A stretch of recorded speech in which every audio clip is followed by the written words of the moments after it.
Saudara-saudariku yang terkasih, pikiran dan hati kita adalah sumber kebaikan maupun kejahatan. Saudara-saudariku yang terkasih, beberapa waktu yang lalu di pasturan keluar semut, banyak semut. Spontan yang kami lakukan adalah menyemprot dengan baygon atau menyapu semut itu. Tapi kemudian datang lagi.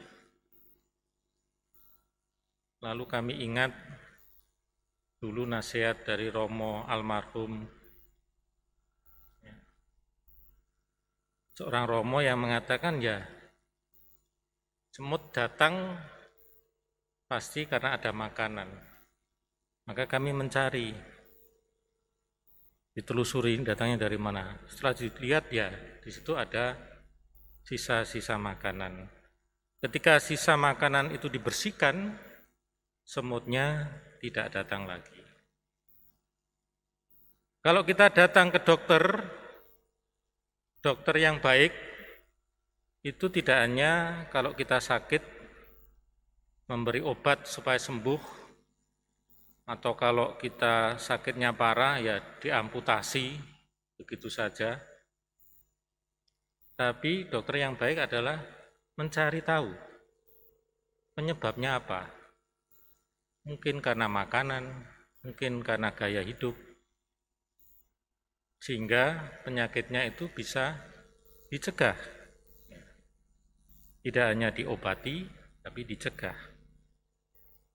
Jadi berpikir sesuatu itu tidak pada akibatnya, tapi pertama-tama pada penyebabnya. Dan inilah yang diajarkan oleh Yesus.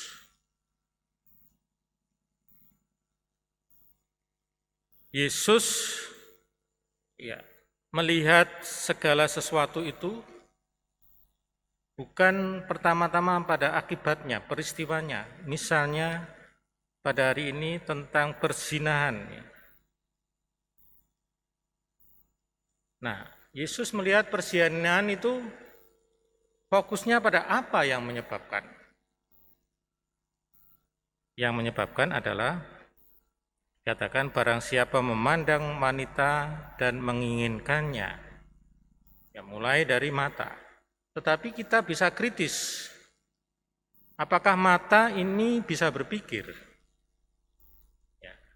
Karena orang punya mata yang sama, melihat yang sama, pikirannya bisa beda. Misalnya saya punya mata melihat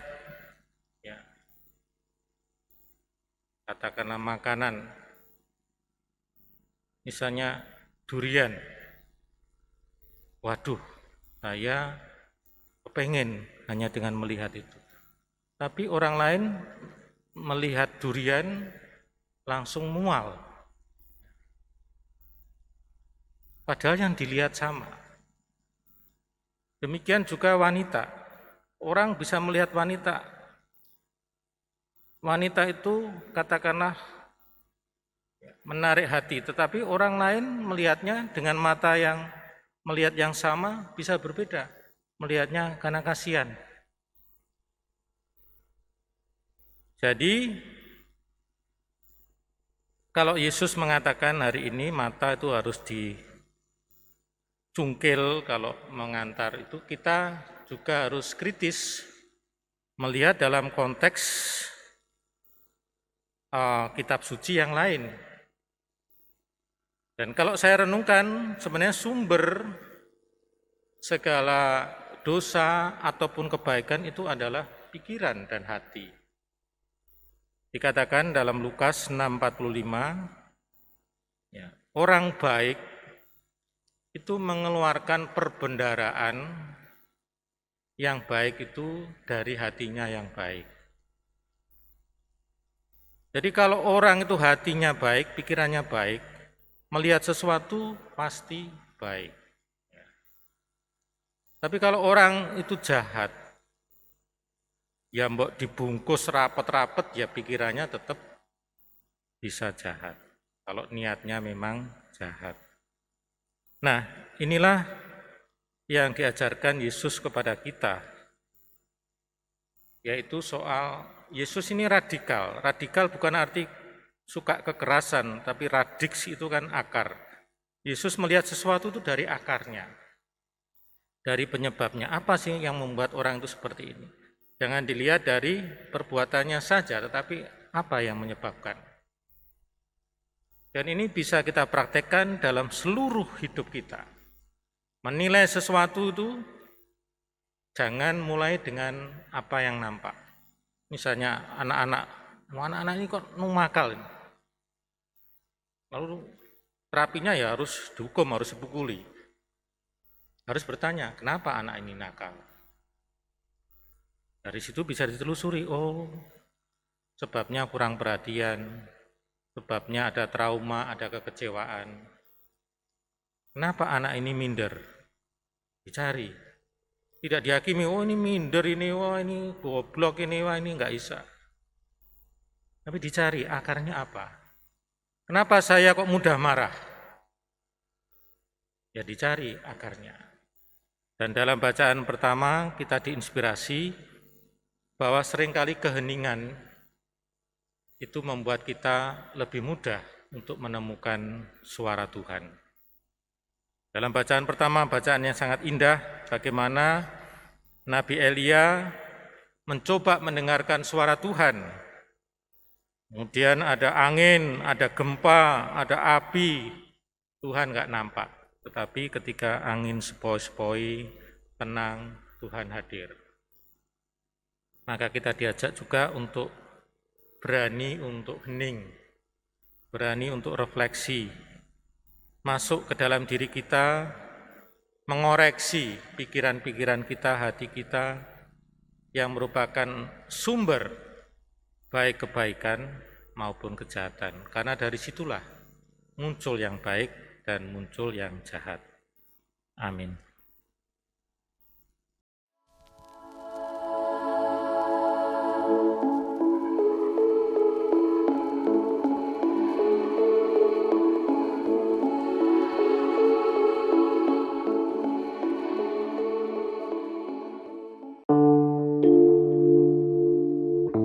Umat Allah yang terkasih, perayaan Ekaristi di Paroki Santo Vincentius a Paulo Surabaya mulai tanggal 20 Juni 2022 mengalami perubahan sebagai berikut. Misa harian pagi dilaksanakan hari Senin sampai dengan hari Sabtu pukul 5.30 waktu Indonesia Barat secara offline. Misa harian sore dilaksanakan hanya pada hari Selasa dan hari Jumat pukul 18.00 waktu Indonesia Barat secara offline dan live streaming. Misa mingguan Sabtu sore pukul 18.00 secara offline dan live streaming. Misa minggu pagi pukul 8.30 dan 11.00 waktu Indonesia Barat secara offline saja. Minggu sore pukul 18.00 waktu Indonesia Barat secara offline dan live streaming.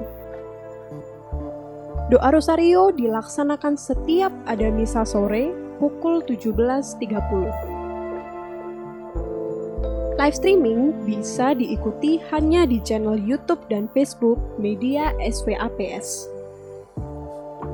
Terima kasih, Tuhan memberkati.